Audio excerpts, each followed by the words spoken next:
रोज की तरह अपनी बात की शुरुआत अगर आप रजा दें तो एक कहानी से कर दूं। घटना है प्रथम विश्व युद्ध की। कहते हैं प्रथम विश्व युद्ध के दौरान भारतीय सैनिक भी लगे हुए थे। दो करीबी दोस्त युद्ध भूमि में अपनी अपने खंदकों के साथ अपनी अपनी सेनाओं की टुकड़ियों के साथ गए हुए थे। एक ही युद्ध में दोनों लड़ रहे थे कि अचानक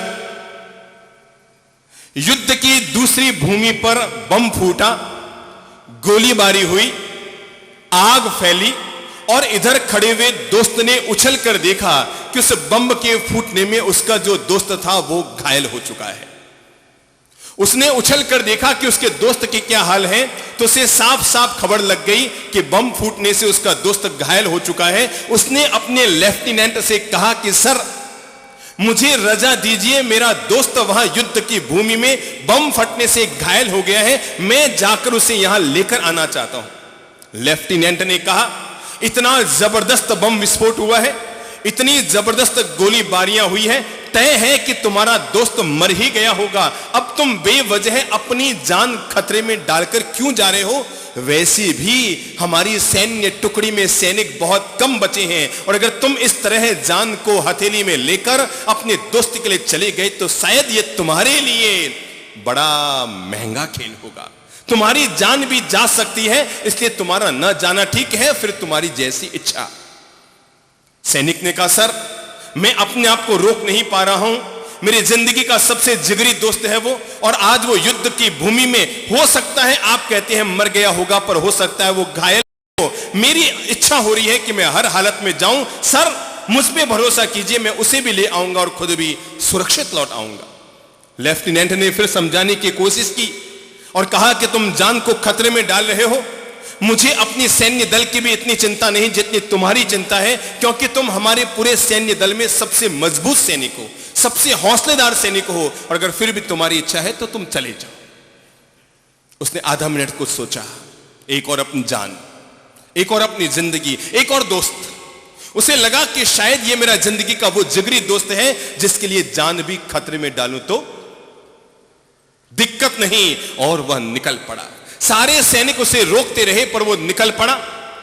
आधा पौन घंटे के बाद अपने दोस्त के शव को कंधे पर लाद कर अपनी सैन्य टुकड़ी में पहुंचा और लेफ्टिनेंट कर्नल के सामने लाकर उसने अपने दोस्त के शव को लेटाया।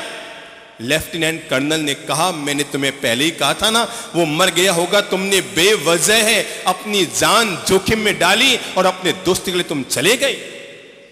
उसने कहा सर मैंने बेवजह नहीं डाली जान जोखिम में, मेरे जाने की वजह रही और मेरा जाना महत्वपूर्ण रहा। अगर मैं न जाता तो शायद जीवन भर मेरे मन में अफसोस होता रहता। सर सच्चाई तो यह है कि जब मैं अपने दोस्त के पास पहुंचा तो यह जीवित था, न केवल जीवित था, इसे होश भी था। न केवल होश था अपितु ये बोल भी पा रहा था। और जैसे ही मैं उसके पास पहुंचा कि पहुंचते ही उसने मुझे कहा अरे दोस्त तुम आ गए, मुझे पक्का भरोसा था तुम जरूर आओगे। और ये कहते हुए उसके प्राण निकल गए। मुझे पक्का भरोसा था कि तुम जरूर आओगे, और ये कहते हुए इसके प्राण निकल गए। सर मेरा जाना बड़ा महत्वपूर्ण रहा क्योंकि मैं अपने दोस्त के विश्वास पर खरा उतर पाया। शायद दुनिया में सबसे ज्यादा चलता हुआ जो शब्द है वो शब्द है मित्र, दोस्त। ढाई अक्षर का ये शब्द है लेकिन इतना अनमोल है। अगर इंसान इस रिश्ते को बड़ी ईमानदारी, निष्ठा, प्रेम और मिठास के साथ जी ले तो शायद इतने बेशकीमती रिश्ते दुनिया में बहुत कम हुआ करते हैं।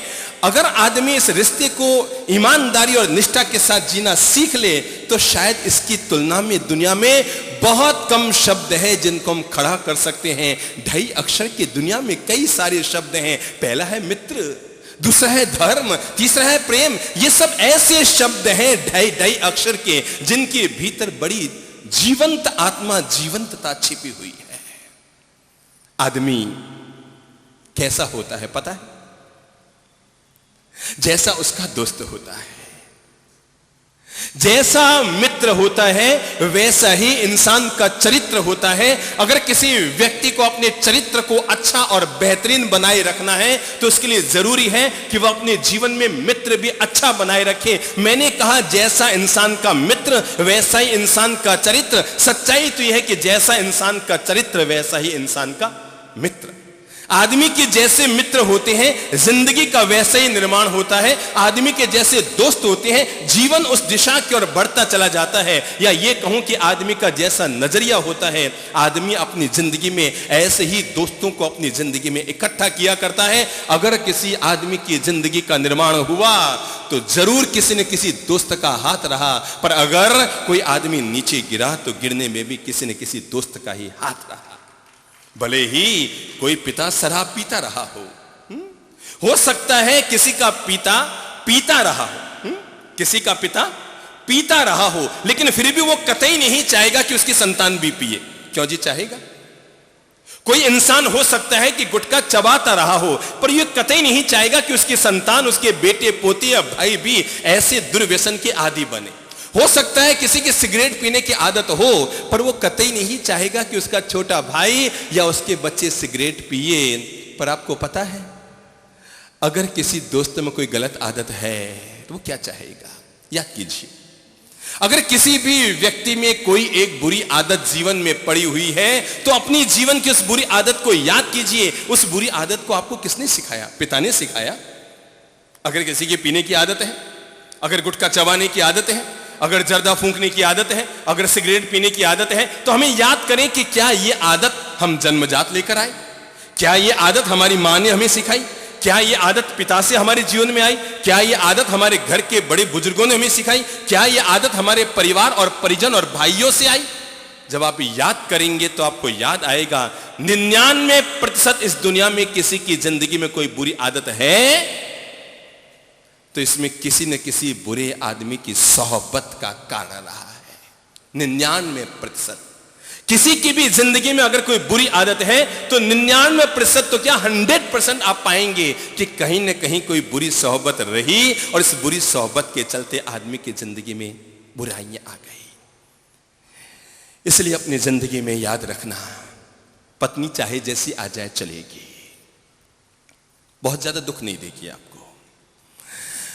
बेटा चाहे जैसा भगवान पैदा कर दे चलेगा, पर मित्र अगर गलत आदत वाला मिल गया तो आपकी पूरी जिंदगी को तहस नहस कर देगा। 3 चीजें इंसान को नसीब से मिलती है। नंबर 1, अच्छी पत्नी बड़ी नसीब से मिलती है। पत्नी सबको मिलती है, पर अच्छी पत्नी इंसान को बड़े नसीब से मिलती है जो कि अपने पति के प्रति पूरी तरह से नेकनिष्ठ हो और उसका भरपूर सम्मान करना जानती हो। आपने देखा होगा कभी भी हम किसी पुरुष से कहते हैं भाई साहब आपकी पत्नी बहुत अच्छी है, बहुत सीधी देवी महिला है, तो सीधा साधा जवाब होता है हाँ साहब सब आपकी कृपा है, बड़प्पन है, माइतों की कृपा है, बड़े बुजुर्गों की कृपा है, भगवान की कृपा है। जब भी मैंने 1000 लोगों पर यह प्रयोग किया और जब भी कहता हूं किसी पुरुष को आपकी पत्नी बहुत देवी और सीधी महिला है तो सीधा जवाब होता है साहब बिल्कुल सही कहा, सब आपकी कृपा है, बड़े बुजुर्गों की, माइतों की, ईश्वर की कृपा है। कभी किसी महिला को कह के देखो बहन जी आपके पति बहुत देव आदमी है, वो झट से कहेंगे बाप जी आपको क्या मालूम, मेरी आत्मा जानती। कभी भी किसी भी महिला पर प्रयोग करके देख लेना जिसका पति उसे बेहिसाब चाहता हो, पर फिर भी महिला को अपने पति के प्यार पर पूरा संतोष कभी हो ही नहीं पाता। और जब भी आप कहेंगे आपके पति बड़े देव आदमी हो, झट से मैंने 1000 पर प्रयोग किया एक ही जवाब मिलेगा, बाप जी आपको क्या मालूम, मेरी आत्मा जानती। कभी कभी भूल भी हो, मैंने अभी अजमेर में हम एक घर में थे, मैंने यूं ही बात में कहा, मैंने कहा भाई साहब आपकी पत्नी बहुत देवी महिला है, तो उसने झट से कहा बाप जी 7 दिन साथ मिले जाओ अक्ल ठिकाने आ जाएगी। तो 3 चीजें पहली मैंने क्या कही, 3 चीजें बड़ी नसीब से अच्छी मिलती है। नंबर एक क्या कहा मैंने, अच्छी पत्नी। नंबर 2 अच्छी संतान नसीब से मिलती है। और नंबर 3 जिंदगी का अच्छा दोस्त, ये आदमी को बड़ा नसीब से मिलता है। खाओ पियो दोस्त, माल मिले तो साथ चलने वाले दोस्त, जिंदगी में अगर पैसा है तो प्यार निभाने वाले दोस्त, अगर आप खूबसूरत है तो आपके पीछे भगने वाले दोस्त जिंदगी में हजारों मिलते हैं। लेकिन जब विपत्ति काल में इंसान की जिंदगी में आए, धीरज, धर्म, मित्र और नारी आपत्काल परखिए चारी। अगर जिंदगी में आपत्ति काल आ गया है तब इनकी जिंदगी में परीक्षा करो कि हकीकत में क्या है। आदमी का दोस्त जिंदगी बनाता भी है, बिगाड़ता भी है। मैंने कहा अच्छी पत्नी नसीब से मिलती है, अच्छी बात है, पर अगर वो बुरी भी निकल गई तो इसमें आपका दोस्त नहीं है। क्योंकि हम में से जितने लोग बैठे हैं प्रायकर 99% लोग ऐसे होंगे जिन्होंने लव मैरिज नहीं की है। क्यों जी, आप में कोई है जिसने लव मैरिज की? हाथ खड़ा करो। नहीं है। तो सबने लगभग उनके माता पिता ही उनकी पत्नी का चयन करके लाए। इसलिए पत्नी कभी गलत निकल जाए तो इसमें पूरा दोष आपका नहीं, आपके माता पिता का है, क्योंकि वो चयन करके लाए। संतान अगर गलत निकल जाए तो इसमें पूरा दोष आपका नहीं, आपके नसीब, आपके भाग्य और भगवान का हो सकता है कि ऐसी संतान को आपकी जिंदगी में, आपके घर में पैदा किया। पर अगर गलत दोस्त आपकी जिंदगी में है तो इसके पूरे जवाबदार आप खुद हैं, क्योंकि दोस्त का चयन आपने खुद ने किया, आपके मां बाप ने नहीं किया था। अगर गलत आदत वाला मित्र आपकी जिंदगी में जुड़ गया है तो तय मानकर चले, इसके पीछे पूर्णतः जवाबदार आप खुद हैं। एक अच्छा दोस्त उस मछली की तरह होता है। पानी और मछली की जैसे दोस्ती होती है वैसे जिंदगी का एक अच्छा दोस्त हुआ करता है। पानी और मछली दोनों साथ साथ रहते हैं, पर अगर थोड़ी देर के लिए मछली को पानी से अलग कर दो तो क्या होगा? क्या होगा? मछली तड़फड़ाने लग जाएगी। अगर जिंदगी में दोस्ती हो तो पानी और मछली की तरह हो कि एक दूसरे के बिना रह न सके। जिंदगी में दोस्ती उस सरोवर और पंछी की तरह ना हो कि पंछी सरोवर में तो आते हैं, पानी पीते हैं, वापस उड़ जाते हैं, अपना काम निकला और मतलब निकल गया तो पहचानते नहीं। प्रायकर जिंदगी में दोस्त ऐसे ही हुआ करते हैं। दोस्ती कैसी हो? जैसे हाथ और आंख की होती है। कैसी? हाथ और आंख की होती है। आपको पता है हाथ की अगर चोट लगेगी तो आंसू कहां आएंगे? कहां आएंगे? सोचो, अगर मेरी अंगुली कटेगी, हाथ में चोट लगेगी, आंसू कहां आएंगे? आंखों में। और अगर आंख में आंसू आ रहे हैं तो किससे पहुंचेंगे? हाथों से। दोस्ती है ये, आपस में एक दूसरे की दोस्ती है। अगर हाथ को तकलीफ हुई तो आंख में आंसू आएंगे, पर आंख में अगर आंसू आ रहे हैं तो हाथ उन्हें पहुंचने के लिए अपने आप ऊपर उड़ जाएगा। जिंदगी में दोस्ती हो तो ऐसी हो। जिंदगी में दोस्ती हो तो कैसी हो? जैसे कि मोम और मोमबत्ती की होती है कि जैसे जैसे धागा जलता है वैसे वैसे मोम पिघलता है। यानी दोस्त पर अगर संकट आया तो अपने आप पर जो संकट का एहसास करता है उसी का नाम जिंदगी में सच्चा मित्र हुआ करता है। जो अपने दोस्त पर अगर कोई तरह का संकट आ गया, उस संकट को अपने जीवन में एहसास करता है, उसी का नाम जीवन में सच्चा दोस्त और सच्चा मित्र हुआ करता है। जो अपने दोस्त के जीवन में आए हुए संकट को अपने जीवन का संकट मान लेता है। सज्जन ऐसा कीजिए ढाल सरीखा होए। नोट कर लो, जिंदगी में कभी किसी को दोस्त बनाओ तो सावधान रहना। जितनी सावधानी से अपनी जिंदगी में अपनी पत्नी का चयन करते हो, अता पता, स्वभाव, नेचर, बोल चाल, व्यवहार, पड़ोसी से, परिचितों से, कॉलोनी वालों से, शहर वालों से सारा अता पता करने के बाद अपनी जिंदगी में अपने पति और पत्नी का चयन करते हो। जब किसी जिंदगी में दोस्त का चयन करो तो उससे भी ज्यादा अता पता करना, उसके बाद अपनी जिंदगी में किसी दोस्त का चयन करना। सज्जन ऐसा कीजिए, सज्जन ऐसा कीजिए कि ढाल सरीखा होए। किसके जैसा? चलो बताओ तो, क्यों बताएं? क्यों हो ढाल सरीखा? कौन बताएगा? दोस्त ढाल की तरह क्यों हो? ढाल का क्या काम है? ढाल का काम क्या है? कब ढाल हमारे आगे रहती है और कब ढाल हमारे पीछे रहती है? कौन बताएगा? प्रभु जी आप बताएंगे? गोलछा साहब आप बताएंगे? हाँ खड़े हो जाइए। ढाल हमारे आगे कब रहती है और पीछे कब रहती है? वार होता है तो ढाल पीछे रहती है, आगे रहती है। और अगर हम सुरक्षित हों तो ढाल, बस जीवन का पाठ समझ लीजिए विराजिए प्रभु, जीवन का थोड़ा सा पाठ समझ लीजिए। सज्जन ऐसा कीजिए, कैसा? ढाल सरीखा होए। अरे सज्जन यानी दोस्त यानी मित्र ऐसा कीजिए जो ढाल सरीखा होए। दुख में तो आगे रहे, दुख में तो आगे रहे। जब तलवारें चलती है तो ढाल हमें बचाने के लिए छाती पर आ जाती है, पर सुख में पाछे होए। जब सुख की वेला है तो ढाल पीछे रहती है, पर संकट की वेला में हमें बचाने के लिए हमारे आगे आ जाती है। अगर जिंदगी में ऐसा कोई दोस्त आपका है तो आप बड़े तकदीर वाले हैं। अगर जिंदगी में ऐसा कोई आपका मित्र है तो आप बड़े तकदीर वाले हैं, जो संकट की वेला में आपके सामने आपको बचाने के लिए आ जाता है और सुख की वेला में आपको अपने भाग्य भरोसे छोड़ देता है। तय मानकर चलो, अगर ऐसा दोस्त जीवन में है तो आप बड़े तकदीर वाले हैं।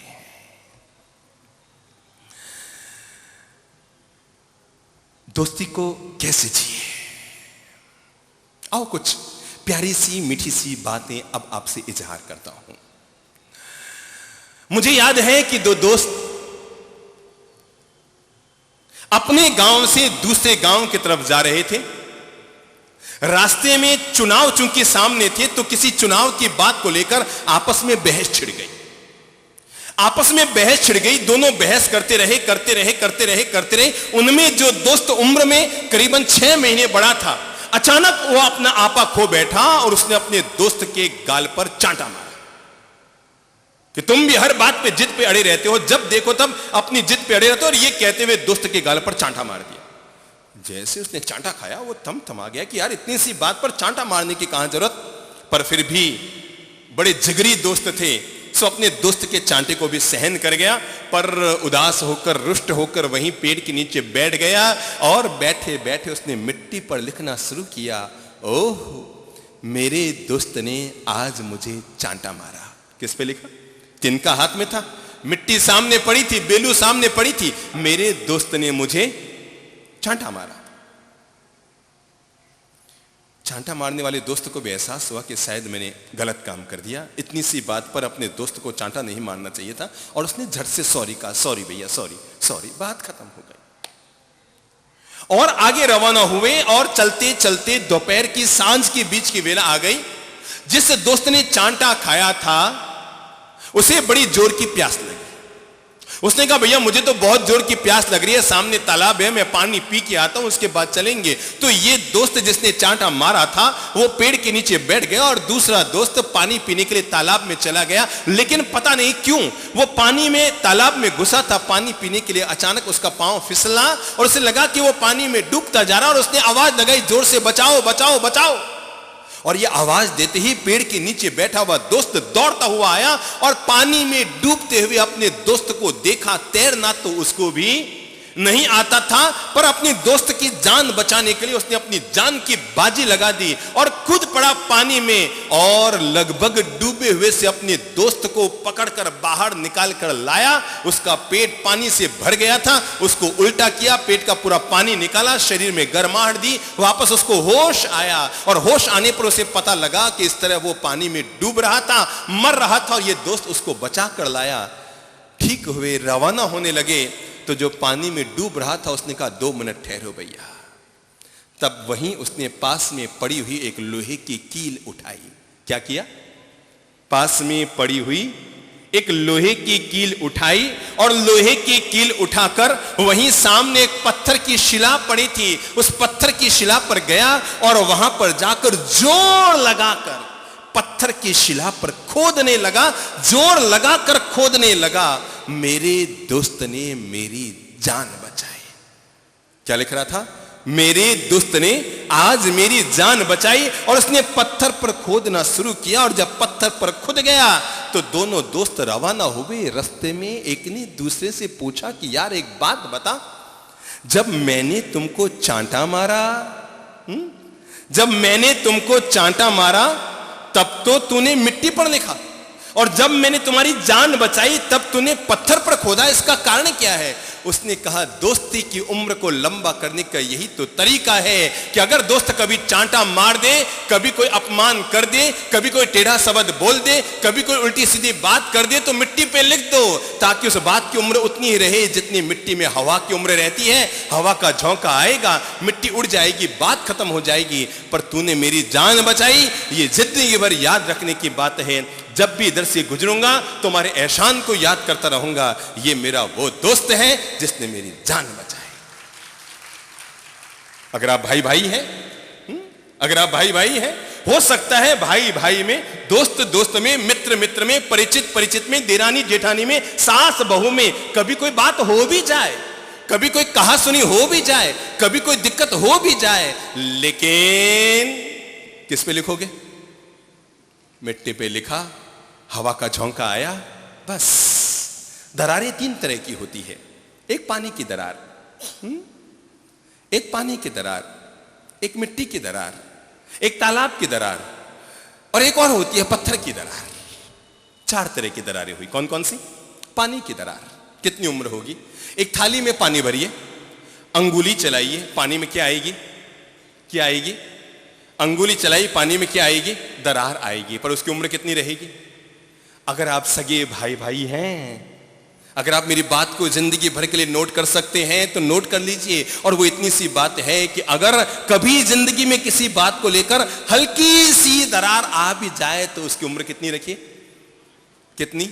जितनी की थाली में पानी है और हमने अंगुली चलाई, इधर अंगुली बढ़ती गई, उधर दरार मिटती गई, पानी जैसी दरार। और अगर लगे नहीं हमें तो और ज्यादा खींचना है, तो ज्यादा से ज्यादा मिट्टी की दरार। कितनी? मिट्टी की दरार कि आप यहां पर दरी हटाकर एक अंगुली से मिट्टी में दरार डाल दीजिए। कल सुबह आएंगे तो दरार मिलेगी क्या? नहीं मिलेगी। किसी का पांव गिरेगा, दरार मिट जाएगी। हवा का झोंका आएगा, दरार मिट जाएगी। बस देरानी जेठानी, सास बहू, भाई भाई में तो कितनी दरार हो? कितनी हो? पानी वाली। पर देरानी जेठानी में अगर लगता है हम पानी वाली दरार में सिमटने वाले नहीं है, हम इतने में निपटने वाले नहीं है, इतना बड़ा हमारा मन नहीं है, तो ज्यादा से ज्यादा कितनी बड़ी दरार? कितनी बड़ी? मिट्टी वाली दरार। उसकी उम्र कितनी रहेगी? सुबह दरार डाली और शाम को दरार डाली और सुबह। पर अगर इससे भी ज्यादा आपको लगता है कि दरार कोई पड़ रही है जिंदगी में, तो ज्यादा से ज्यादा सूखे तालाब की दरार डाल दो। सूखे तालाब में मिट्टी पड़ी है, और मिट्टी में क्या है? मिट्टी में क्या है? मिट्टी में क्या है? दरारें आई हुई है। पर जरा आप मुझे बताएंगे कि उसकी उम्र कितनी? उस दरार की उम्र कितनी? जब तक बरसात का पानी न आ जाए तो बस घर में, दोस्ती में, भाई भाई में ज्यादा से ज्यादा खींच तान कर अगर आपको दरार बढ़ानी हो, ज्यादा से ज्यादा अगर बढ़ानी हो, तो तालाब की सूखी मिट्टी की तरह बढ़ाना कि कभी कोई संत आए और प्रेम का पानी तालाब में डाले तो परिवार वापस एक का एक हो जाए। पर भूल चूक कर, है भूल चूक कर अंतिम दरार मैंने कौन सी कही? कौन सी कही? बस मेरे भाई, चाहे दोस्ती हो, चाहे रिश्ता हो, चाहे परिवार हो, चाहे परिजन हो, चाहे पड़ोसी हो, चाहे कोई भी क्यों न हो, पर भूल चूक कर अपनी जिंदगी में ये जो चौथी दरार है, सौगंध खा लो, ये दरार हम अपनी जिंदगी में कभी नहीं, कभी नहीं, कभी नहीं पड़ने देंगे। बात चल रही थी दोस्ती की, तो मेरे भाई सच्चे दोस्त तो उस हीरे की तरह बेशकीमती होते हैं जो जिंदगी में जब देखो तब काम आते हैं, और झूठे दोस्त उस कांच के टुकड़े की तरह होते हैं जो केवल चमकते हुए तो नजर आते हैं, इसके अलावा जिंदगी में कोई काम के नहीं हुआ करते हैं। एक बहुत प्यारी घटना है। सिसिली के राजा हुए जिनका नाम था डेयन। एक बार सिसिली के राजा ने अपने किसी कर्मचारी पर नाराज होकर उसे कारागार में डाल दिया, और उस पर केस चला तो उसको मृत्युदंड की सजा दे दी गई। मृत्युदंड की तारीख आ गई। मृत्युदंड की तारीख आ गई तो राजा ने अपनी राजसभा में अपने ही कर्मचारी को बुलाया और उसके इतने बड़े अपराध के लिए दिए जाने वाले दंड के लिए, मृत्यु की सजा के लिए उसको पूछा कि तुम्हें मृत्यु की सजा होनी तो तय है, मैं इसे नहीं टाल सकता क्योंकि यह न्याय प्रणाली का स्वरूप है, पर मैं तुम्हें एक जरूर अवसर देता हूं कि फांसी पर लटकने से पहले अगर तुम्हारी कोई अंतिम इच्छा हो तो मुझे बोल दो, मैं तुम्हारी इच्छा पूरी कर दूंगा। उसने कहा, राजन, मेरी अंतिम इच्छा है, मैं मरने से पहले एक बार अपने घर जाना चाहता हूं। क्या कहा? मैं मरने से पहले एक बार अपने घर जाना चाहता हूं। राजा ने कहा, नहीं, यह संभव नहीं है। तुम्हें अपने गांव नहीं भेजा जा सकता, क्योंकि पता नहीं गांव जाने के बाद तुम्हारा गांव मेरी राज्य सीमा के बाहर है, और हो सकता है तुम गांव जाने के बाद वापस ना आओ, तो इसका क्या किया जाएगा?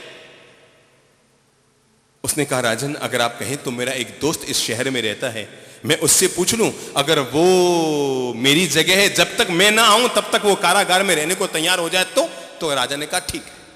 और उसके दोस्त, जिसका नाम था पीथियस, सिसिली के इतिहास की सबसे प्यारी घटना है, पीथियस को बुलाया गया और पीथियस को राजा ने कहा कि तुम्हारा दोस्त गांव जाना चाहता है और यह कहता है कि मैं 1 साल में वापस लौट कर आ जाऊंगा, क्या इसके बदले तुम कारागार में रहने को तैयार हो? उसने कहा, यस सर, मैं बिल्कुल तैयार हूं। और उसने तुरंत अपने आप को प्रस्तुत कर दिया। पीथियस को कारागार में डाल दिया गया और उसका दोस्त गांव चला गया। जाते समय कह के गया था, मैं 365वां दिन जिस दिन बीतेगा दोपहर में 12 बजे से पहले पहले मैं पहुंच जाऊंगा। राजा ने कहा 12 बजे तक तुम्हारी इंतजारी, और अगर 12 बजे तक तुम न आए तो 12:01 पर तुम्हारे इस दोस्त को फांसी पे लटका दिया जाएगा। किसे कहते हैं दोस्ती, देखना आप। और कहते हैं वो गांव चला गया, अपनी पत्नी, अपने बच्चे, अपने मां बाप के भरण पोषण की आर्थिक व्यवस्थाएं करने में जुट गया और साल भर तक मेहनत करके उसने उनकी जीवन भर वो सुख से रोटी खा सके इतनी व्यवस्था अपने बच्चे, अपनी बीबी और अपने मां बाप की कर दी। वापस रवाना हुआ, लेकिन इधर जो समय निर्धारित किया गया था उस समय तक दोस्त न पहुंचा। 12 बजने वाले थे, 11 बज चुके, साल भर पूरा हो गया, ऊपर से एक दिन बीत गया, 11 बज गए, 11:30 बज गए, 11:45 बज गए। राजा ने आदेश दिया वो नहीं आने वाला, इसी को फांसी पे लटका दिया जाए।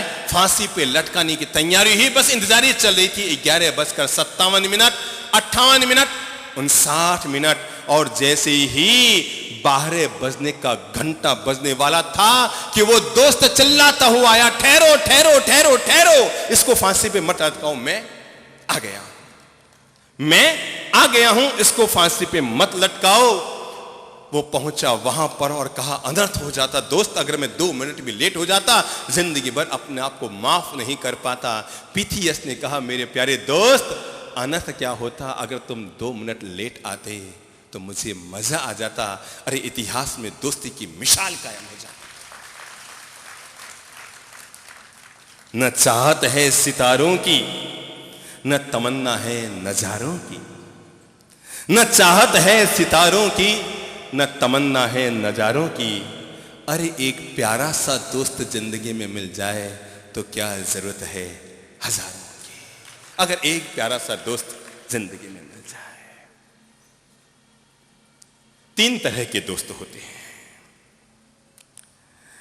जीवन में। 3 तरह के दोस्तों से हमेशा बचे रहो, उन्हें अपनी जिंदगी में मत जोड़ो। नंबर 1 मूर्ख दोस्त, नंबर 2 स्वार्थी दोस्त, नंबर 3 चापलूस दोस्त। किन किन से बचो? नंबर 1 मूर्ख दोस्त से, नंबर 2 स्वार्थी दोस्त से, नंबर 3 चापलूस दोस्त से।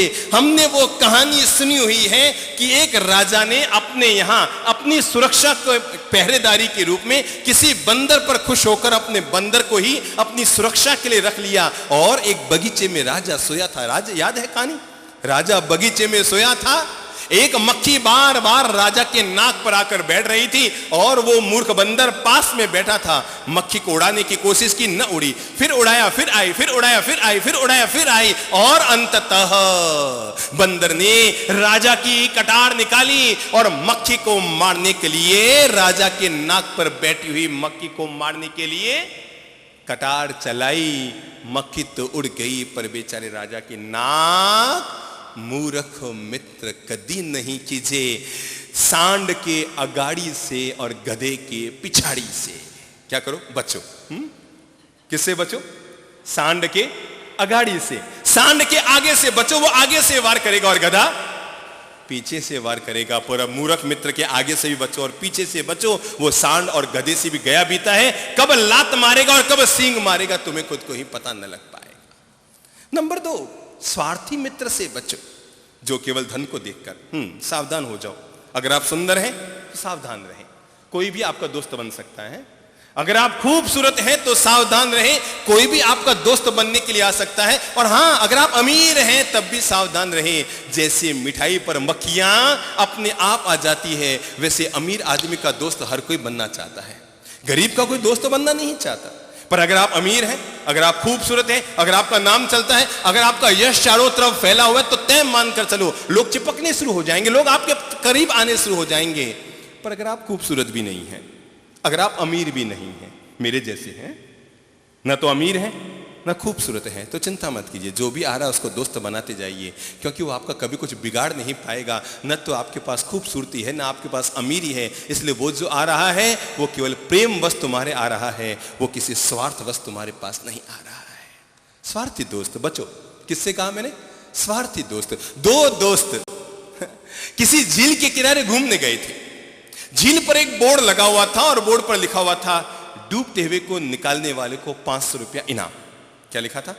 डूबते हुए को निकालने वाले को 500 रुपया इनाम।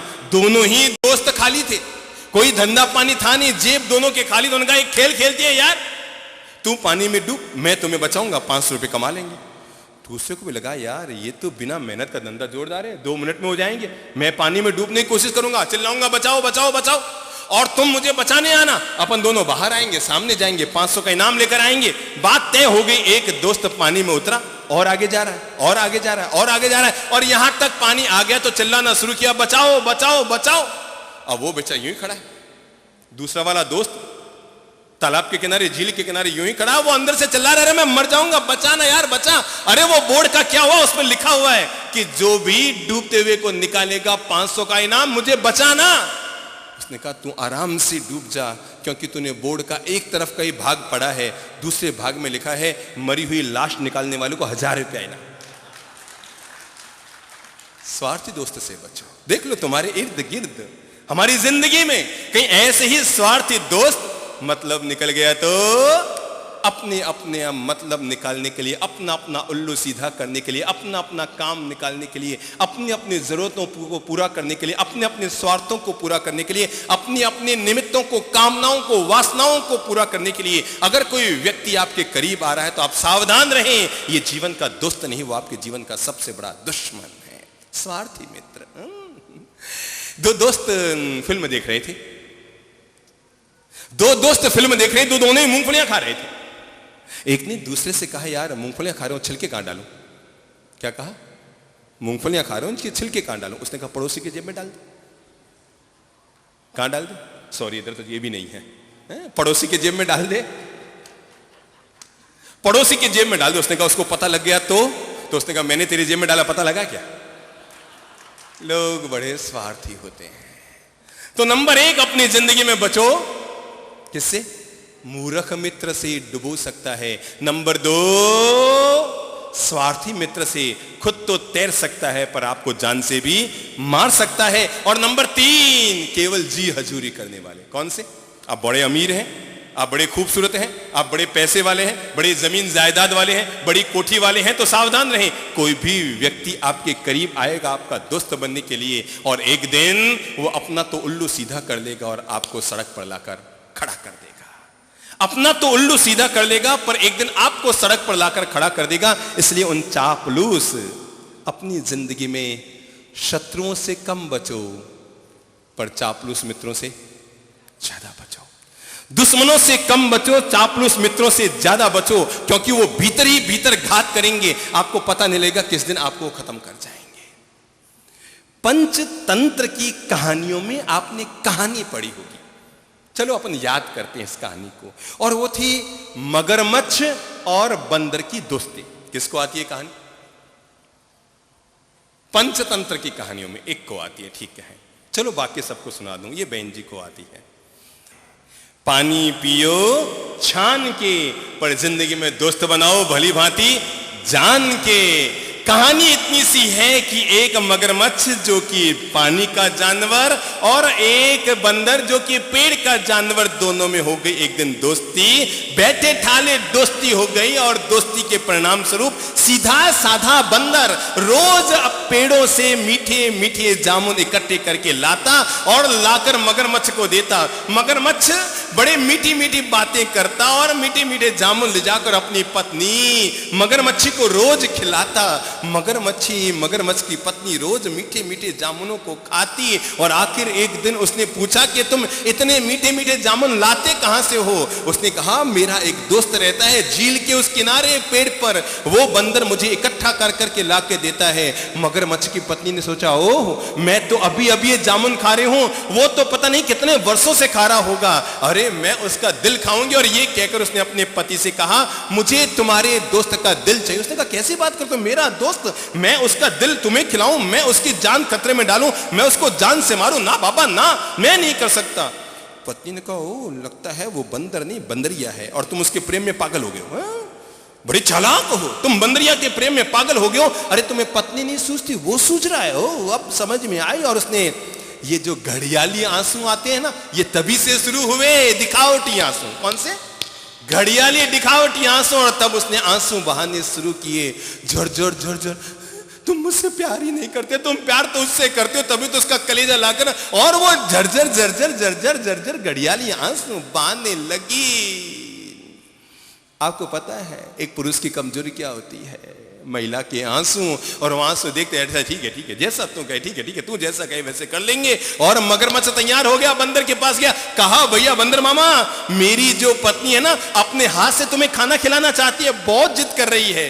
बंदर ने कहा, ठीक है, पर भाई मैं नहीं चलूंगा, खतरा है, तू पानी का जानवर, अरे रास्ते में कहीं मैं डूब मरा। नहीं, कैसे तुम्हें डूबूंगा यार, तू मेरा जिगरी दोस्त है, खाना खिलाऊंगा, वापस यहां ले आऊंगा। बंदर तैयार हुआ, पीठ पर बैठा। दूर, थोड़ी दूर पर ही मगरमच्छ की पत्नी नजर आई। और मगरमच्छ की पत्नी ने जैसे ही देखा कि उसका पति अपने दोस्त को ले आया साथ में, तो बड़ी खुश हुई कि आज मैं इसका मांस खाऊंगी, इसका कलेजा, इसका दिल खाऊंगी। और मगरमच्छ ने सोचा कि अब तो बिल्कुल 2 मिनट बाद इसके प्राण निकलने वाले हैं, तो मरने से पहले इसको बता दूं कि अब तेरी मौत होने वाली है, क्योंकि इसके पास बचने का कोई उपाय तो है ही नहीं, चारों तरफ पानी पानी है। और उसने बात ही बात में कह दिया, दोस्त माफ करना, मैं दोस्ती में दगा कर रहा हूं। क्या कहा? मैं दोस्ती में भी दगा कर रहा हूं, पर क्या करूं, अपनी पत्नी के लिए मजबूर हो गया। और तुम्हारा दिल मेरी पत्नी खाना चाहती है और इसलिए तुम्हें लेकर आया हूं। इसलिए तुम्हें जितना भगवान को याद करना हो कर ले, बस मैं तुम्हारे लिए दोस्ती का एक काम कर सकता हूं। बंदर ने लगाई बुद्धि कि बड़ा बुरा फंसे। और बंदर ने कहा, दोस्त कोई दिक्कत नहीं, अरे तुम्हारी पत्नी के लिए दिल क्या, जो कहे सो हाजिर कर दूं। पर यह बात तुम उस समय वहां कहते ना, क्योंकि मैंने दिल तो पेड़ पे टांग रखा था, मैं अपना दिल तो साथ में लाया ही नहीं हूं, पेड़ पे टांगा हुआ है। अरे चल चल, तुम्हारी पत्नी के लिए दिल एक क्या 10 बार दे दूंगा, चल वापस चल, अपन दिल लेकर आते हैं। मगरमच्छ बंदर की बातों में आ गया। पहले बंदर मगरमच्छ की बातों में आया, मगरमच्छ बंदर की बातों में आया, उल्टा चला। मगरमच्छ किनारे पहुंचा झील के, कहा, भैया जल्दी जा, लेकर आ, मुझे विलंब हो रहा है, पत्नी मेरी इंतजारी कर रही होगी। और बंदर गया पेड़ पर, जाकर आराम से बैठ गया। मगरमच्छ ने कहा, भैया कब आ रहे हो? कि बंदर ने बजाई ताली। बंदर ने बजाई ताली और कहा, जा दुष्ट, तो जैसा दोस्त भगवान किसी को न दे जो दोस्ती में भी दगेबाजी की चुने चलाता, तो जैसा दोस्त भगवान किसी को भी न दे। दोस्ती की अगर मिसाल देखनी हो तो देखो ना भाई, कृष्ण और सुदामा की दोस्ती देखो। है अगर दोस्ती देखनी है जिंदगी में तो कृष्ण और सुदामा की दोस्ती देखो कि बचपन के लंगोटिया यार, बड़े भी हो गए। सुदामा गांव में गरीबी की जिंदगी जी रहा है, सुदामा गांव में गरीबी की जिंदगी जी रहा, और कृष्ण पहुंच गए, राजमहल के राजा बन गए, राजकुमार राजा बन गए। सुदामा की पत्नी रोज कहती अपने पति से कि जाओ, तुम्हारा जिगरी दोस्त, बचपन का दोस्त, जाओ रे जाओ, उसके पास कुछ भी मांग कर आ जाओ। सुदामा कहता, मैं नहीं जाने वाला, कतई नहीं जाने वाला। अरे वो बड़ा स्वार्थी दोस्त है कृष्ण, अरे उसको कुछ देना होता तो यूं ही दे देता, मांगने की कहां जरूरत। पत्नी ने बहुत समझाया, बहुत समझाया, बहुत समझाया, बहुत समझाया, और अंततः वो भोला भाला ब्राह्मण सुदामा तैयार हो गया। और तब पत्नी ने रास्ते के लिए भाता डाल दिया। क्या किया पत्नी ने? रास्ते के लिए भाता डाल दिया और तब वो चल पड़ा कृष्ण के नगर की ओर।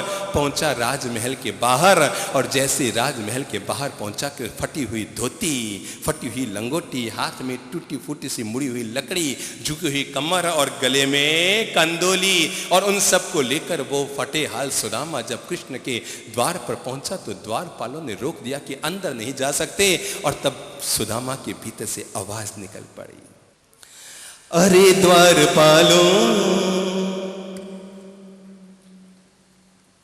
उस कन्हैया से कह दो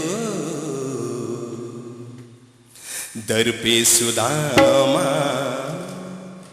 कौन आ गया?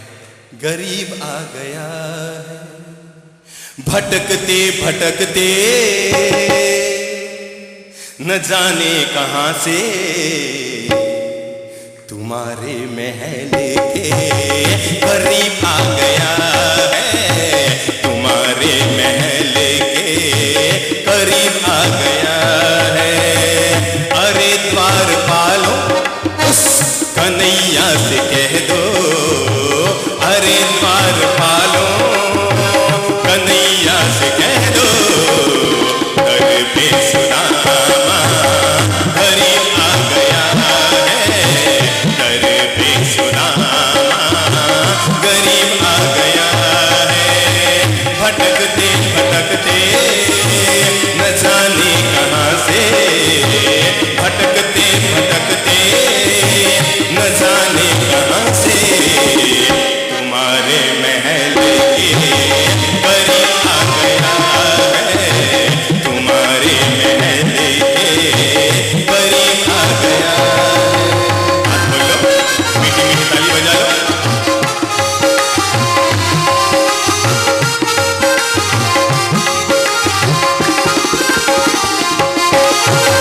न सर पे है पगड़ी, न तन पे है जामा। करीब सुदामा पहुंचा है अपने दोस्त कृष्ण के द्वार पर। कल्पना करो, आज अगर कोई बचपन के दोस्त रहे हो, एक गरीब रहा हो और एक बड़ा अमीर बन गया हो, कोई बड़े पद पर पहुंच गया हो, एसपी या कलेक्टर बन गया हो, मंत्री या मुख्यमंत्री बन गया हो, और उसका कोई गरीब बचपन का दोस्त उसके द्वार पर आया हो, क्या हालत होगी? सुदामा, न सर पे है पगड़ी, न तन पे है जामा। सर पे पगड़ी नहीं, शरीर पर पहनने को पूरे कपड़े नहीं, पर अपने अमीर दोस्त के यहां पहुंच गया। न सर पे है पगड़ी पगड़ी, न तन पे है जामा, न सर पे है पगड़ी, न तन पे है जामा। बता दो कन्हैया से नाम है सुदामा, ओ बता दो कन्हैया से नाम है सुदामा।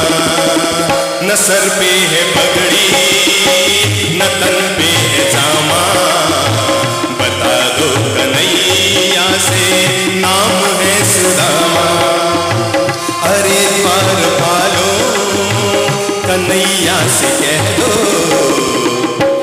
दर पे तेरे। कौन आ गया? द्वारपालों ने पूछा परिचय क्या दूं? तो कह दिया भाई बता दो जाकर के, न तो पगड़ी है न शरीर पे कपड़े हैं, पर जाकर बता दो नाम अपना सुदामा बता रहा है। जाकर कृष्ण से कह दो दर पे तेरे बद नसीब आ गया है, दर पे तेरे बद नसीब आ गया है। अरे द्वारपालों, हाथ बोलो, कन्हैया से कह दो, अरे द्वारपालों, कन्हैया से कह दो दर पे सुदामा गरीब आ गया है, दर पे सुदामा गरीब आ गया है।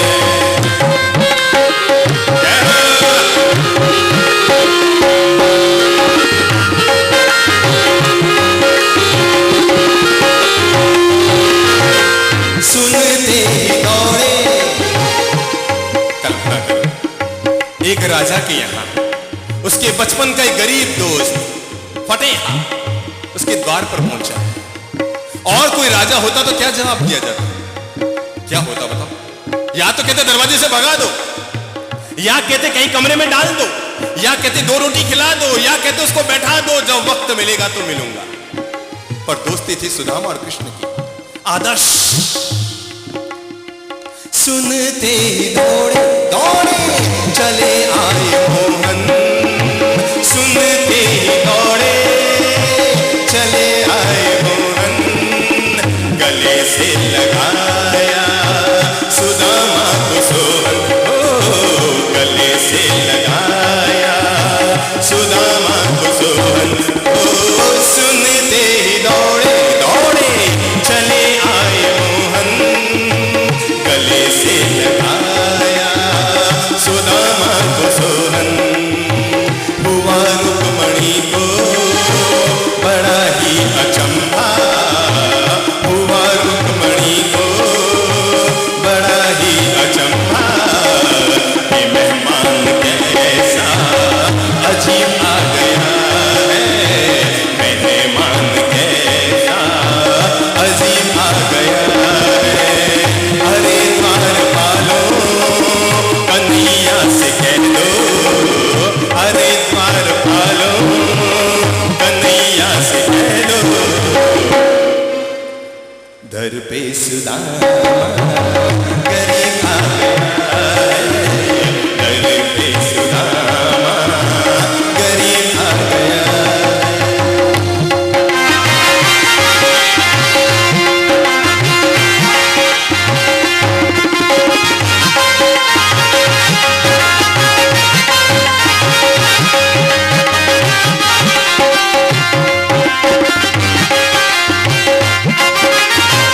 बराबर के अपने, याद करो कृष्ण ने क्या किया था, याद करो।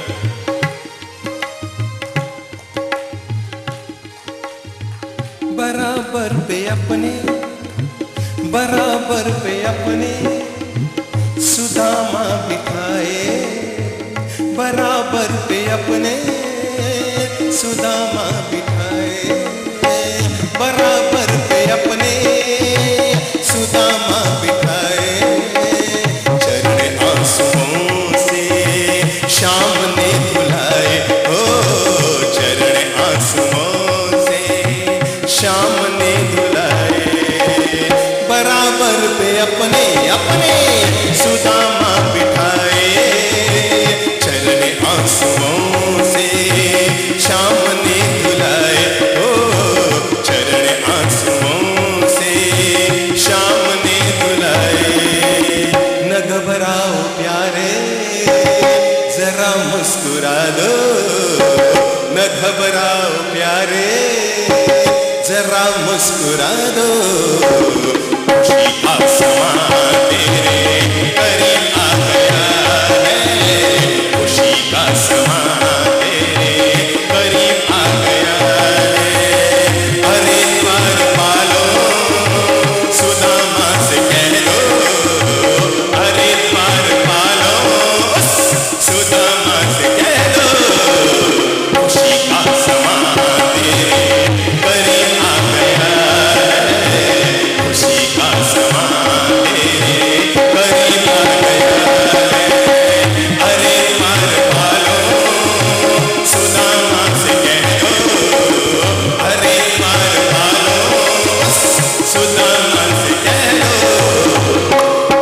खुशी का समा तेरे करीब आ गया है, खुशी का समा तेरे करीब आ गया है, खुशी का समा तेरे। और घटना हमें अच्छी तरह आगे याद है कि जब कृष्ण उनके पांव को पखाड़ते हैं और पूछते हैं भाभी ने हमारे लिए क्या भेजा है, क्या कहा, भाभी ने मेरे नाश्ता पानी के लिए क्या भेजा है। रुक्मणी भी अचंभे में पड़ गई कि ये गरीब भिखारी जैसा तो व्यक्ति आया है और इसकी पत्नी को मेरे पति भाभी कह रहे हैं, और ऊपर से कह रहे हैं खाने पीने नाश्ते के लिए क्या भेजा है। और वो कुछ बोले उससे पहले कृष्ण ने उसकी झोली डंडा लिया, झोली खोली और झोली में थे सत्तू, और कृष्ण ने सारे सत्तू फांक लिए, जो झोली में लाए वो भी साफ हो गए। सुदामा ने खाना वाना खाया, खाली झोली लेके रवाना हुआ और रास्ते में कहने लगा, अरे भगवान कैसा स्वार्थी निकला रे मेरा दोस्त, कैसा स्वार्थी निकला, कुछ भी नहीं दिया, ये भी नहीं पूछा तुम्हारी जिंदगी फटे हाल है, कुछ व्यवस्था कर दूं। रास्ते भर तक गाड़ियां निकालता निकालता निकालता निकालता सुदामा वापस पहुंचा अपने गांव में। रास्ते भर तक गालियां निकालता निकालता कि ऐसा दोस्त मिला, दिया तो कुछ नहीं, सो नहीं दिया, जो लेकर गया वो भी खा गया। पहुंचा गांव में, रास्ते भर तक गालियां निकालते निकालते, और जब गांव में पहुंचा तो देखा कि जहां पर उसका घर था वो घर तो गायब हो गया, और वहां पर महल नुमा कोठियां खड़ी हो गई। पत्नी सामने आई सजी धजी, और सुदामा के लिए नए कपड़े लाए गए। सुदामा ने कहा, ये क्या? पत्नी ने कहा, कुछ भी नहीं है, यही तो तुम्हारे दोस्त का कमाल है कि अपने दोस्त को माला माल भी कर दे, अपने दोस्त को माला माल भी कर दे, पर एहसान का तनिक भर कर्ज अपने दोस्त के सिर पर न रखे। इसी का नाम होता है दोस्त, दोस्त, दोस्त। हाँ मेरे भाई, किसी भी व्यक्ति को दोस्त बनाने में 1 साल लगता है, लेकिन याद रखना उसको निभाने के लिए पूरी जिंदगी भर खुद को लगाना पड़ता है, और अगर तोड़ना हो तो 1 घंटा ही काफी होता है दोस्ती के रिश्ते को तोड़ने के लिए। आओ कुछ सावधानियां ले लो। नंबर 1, अपने बच्चों को सीख दीजिए कि वो जल्दी किसी को दोस्त न बनाए। ये जितने बच्चे आजकल बिगड़ रहे हैं ना, इनके बिगड़ने में अगर सबसे बड़ी किसी की भूमिका होती है, मेरी बात हो सकता है सुनने में कहने में थोड़ी सी टेढ़ी लगे, पर अगर एक गलत आदत वाला दोस्त जिंदगी में आपके बच्चे के जुड़ गया है तो तय मानकर चलो आपके बच्चे का भविष्य अंधेरे में है। इसलिए आप जितने सावधान रहते हैं कि आपका बच्चा कैसा पढ़ रहा है, कौन सी स्कूल में जा रहा है, किस तरह की पढ़ाई कर रहा है, मार्क्स कैसे ला रहा है, उसके परिणाम कैसे आ रहे हैं, उतने ही सावधान रहिए वो अपने जीवन में दोस्त कैसे बना रहा है। अपने बच्चे के लिए सावधान रहिए कि वो अपनी जिंदगी में दोस्त किस तरह के बना रहा है, और अगर गलत दोस्त उसकी जिंदगी में आ रहा है, झट से सावधान होइए। अपने बच्चे को संकेत दीजिए, बेटा या तो अपने दोस्त को सुधार और या फिर दोस्ती तोड़ने की हिम्मत कर। 2 विकल्प आपके सामने, 2 विकल्प। आप में कोई ऐसा व्यक्ति है जिसकी बेटी कंवारी है और आगे जाके बेटी की शादी करनी है? कौन है? हाथ खड़ा करो। कोई है जिसकी उनकी बेटी कंवारी है? ठीक है, अगर आपकी बेटी कंवारी है ना, तो मेरी एक सीख लेते जाइए। अगर आप अपनी बेटी के लिए कोई लड़का देखने जाएं तो उसका घर घराना पीछे देखना, उसके माता पिता को पीछे देखना, उसके दुकान धंधे को पीछे देखना, उसकी पढ़ाई लिखाई को पीछे देखना। सबसे पहले यह पता कर लेना उसके दोस्त कैसे हैं, क्योंकि जैसे उसके दोस्त हैं वैसा ही वो खुद होगा। तय मानकर चलिए, जैसे होंगे हमारे मित्र वैसा ही बनेगा हमारा चरित्र। नोट कर लो ये बात, जैसा होगा हमारा जीवन का मित्र वैसा ही बनेगा आने वाले कल को हमारे जीवन का चरित्र। ऐसी व्यक्ति की मित्रता छोड़ दें। अगर आपको पता लग गया है आपके दोस्त में गलत आदत पड़ गई है, तो याद रखिए, एक गंदी मछली क्या कर सकती है? पूरे तालाब को। ऐसे ही एक गलत दोस्त आपकी पूरी जिंदगी को तहस नहस कर सकता है। एक सही व्यक्ति की संगत मिल जाए, आपको पता है लाखों दोस्तों ने जिंदगी में लाखों दोस्तों को खाना पीना सिखाया होगा, पर हमने अपनी जिंदगी में लाखों लोगों को व्यसन मुक्त जीवन जीने की प्रेरणाएं दी होंगी, और हमारे सोहबत हमारे साथ आकर शायद लाखों लोगों ने जीवन में व्यसनों का त्याग किया होगा। आपको पता है, एक खास बात बताऊं, एक व्यक्ति इसी सभा में बैठे हैं, वो हमेशा 8 तारीख को यहां आते हैं, 8 अगस्त को, ठीक है ना, हमेशा कई साल हो गए हर 8 अगस्त को आते हैं। तो एक बार जब वो आए तो मैंने पूछा, भाई साहब आप पिछली बार भी 8 अगस्त को आए, उससे पहले भी 8 अगस्त को आए, इस बार भी 8 अगस्त को आए? मैंने कहा क्यों? तो कहने लगे, साहब ये मेरा दीक्षा का दिन है। कौन सा दिन है? दीक्षा का दिन है, और 8 अगस्त ही हर साल मेरे लिए गुरु पूर्णिमा बनकर आती है। कल ही मुझे कह रहे थे, यहां से चलते हुए कल वो आ गए थे 8 अगस्त के लिए, और मुझे कहने लगे 8 अगस्त मेरे लिए गुरु पूर्णिमा बनकर आती है। मैंने कहा क्यों हुआ ये? जोधपुर के गांधी मैदान में हमारा चातुर्मास चल रहा था, और व्यसनों का जीवन में त्याग कैसे किया जाए इस पर प्रवचन चल रहा था। संत के प्रवचन सुनते सुनते सुनते सुनते उस व्यक्ति की ऐसी आत्मा बदली, वो अपने घर गया और घर जाकर अपने फ्रीज को खोला। उसने अपनी शराब की बोतलें रखने के लिए एक अलग से फ्रीज घर में रख रखा था। अपने फ्रीज को खोला, एक एक बोतल निकालता, बाहर लाता, ढक्कन खोलता, बाहर नाली में बहाता, शीशी को फोड़ता, फिर शीशी नहीं निकालता, ढक्कन खोलता, शराब की बोतल को नाली में डालता, शीशी फेंकता। उसने सारी शीशियां खाली कर दी। पत्नी ने कहा ये क्या कर रहे हो? उसने कहा आज तो जिंदगी सब कुछ बदल गई और जिंदगी में सैकड़ों दोस्त मिले जिन्होंने शराब पीने की आदत डाली। आज तो गुरु के रूप में एक ऐसा दोस्त मिला जिसने जीवन के शराब की आदत ही छुड़ा दी। और वो शख्स यहीं बैठा है, मेरी आंख से आंख मिल रही है उससे। खड़ा करूंगा तो संकोच तो नहीं आएगा? संकोच आएगा तो बैठे रहो, और संकोच नहीं आता तो खड़े हो जाओ। संकोच नहीं आता तो खड़े हो जाओ। बिल्कुल प्रेम से ताली बजाइए इस शख्स के लिए। जिंदगी में आदमी को जब भी कोई सच्ची सोहबत मिलती है, जिंदगी में आदमी को जब भी कोई सच्ची संगत मिलती है, तो याद रखना गंगा का पानी अगर नाले में जाके मिलेगा तो क्या होगा? क्या होगा? गंगा का पानी अगर नाले में जाके मिले तो क्या होगा? क्या होगा? क्या हो जाएगा? गंदा पानी नाला कहलाएगा।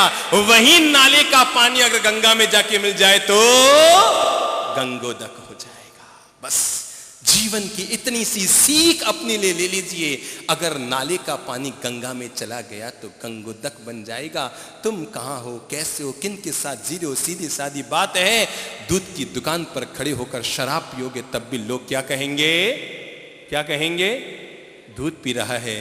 पर शराब की दुकान पर खड़े होकर अगर दूध भी पियोगे तो लोग क्या समझेंगे? बस देख लो आप किन लोगों के बीच है, किन लोगों के साथ है। अगर आपको लगता है कोई ऐसा व्यक्ति आपके जीवन का मित्र है जिसकी जीवन की बुरी आदत है, उसको मजबूर करो कि वो बुरी आदत छोड़े, और वो बुरी आदत नहीं छोड़ता है तो मेरे कहने पर उस दोस्त को छोड़ने की हिम्मत करो, नहीं तो आपकी जिंदगी बिगड़ जाएगी। नंबर 2, जिंदगी में ऐसे व्यक्ति को अपने जीवन में दोस्त बनाओ जो आपसे बेहतर, ज्ञान में आपसे बेहतर हो, शिक्षा में आपसे बेहतर हो, जिसके साथ रहने से, जिसके साथ जीने से आपको सद्गुणों की प्राप्ति होती हो। और हां, न तो मित्र के आगे चलो न पीछे चलो। आगे इसलिए मत चलो कि तुम उसका नेतृत्व नहीं कर पाओगे, पीछे इसलिए मत चलो कि तुम सहन नहीं कर पाओगे। इसलिए जब भी चलना हो तो अपने मित्र के साथ चलो, और सत्वेषु मैत्री इस दिव्य मंत्र को अपने जीवन में जोड़े रखो कि जब भी दोस्त बनाओ किसी सज्जन व्यक्ति को ही अपने जीवन का दोस्त बनाओ। हाँ मेरे भाई, अगर हम जिंदगी में ऐसे किसी दोस्त को अपनी जिंदगी में जीते हैं, अपनी जिंदगी में जोड़ते हैं, अपने जीवन का हिस्सा बनाते हैं, तो फिर से हम कह दें, न चाहत है सितारों की, न तमन्ना है नजारों की, बस जिंदगी में एक तरुण सागर जी महाराज जैसा दोस्त हमें मिल गया, तो अब क्या जरूरत है हजारों की? क्या जरूरत है हजारों की?